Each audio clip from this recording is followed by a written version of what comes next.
皆さんこんにちは。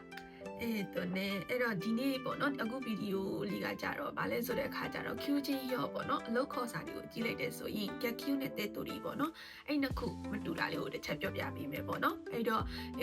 GQ ပေါ့နော် GQ ဆိုတဲ့ဥစ္စာနဲ့တဲ့တူတွေကအရင်ကွာတယ်ပေါ့နော် GQ ကဥမာအဖြစ်ပြောမယ်ဆိုရင်1030ပေါ့နော်30လို့ပေးထားရဆိုရင်တကယ်လက်ထဲမှာကြက်မဲ့ဥစ္စာကိုကြတော့တဲ့တူတွေပေါ့နော်ဥမာအဖြစ်ဘလောက်ပဲ1030ပေးလက်ထဲမှာကြက်မဲ့တဲ့တူတွေက10,000ကျော်ပဲရှိတာမျိုးတွေရှိရပေါ့နော်အဲ့တော့အဒီကခေါ်စာကိုဖတ်တဲ့အချိန်မှာဆိုရင်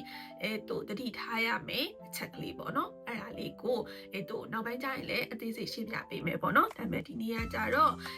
GQ လို့ပြောလိုက်ပြီဆိုတာနဲ့ကိုလက်ထဲမှာအကုန်လုံးရမယ်လို့မထင်စေချင်ဘူးပေါ့နော်အဲ့တော့GQ က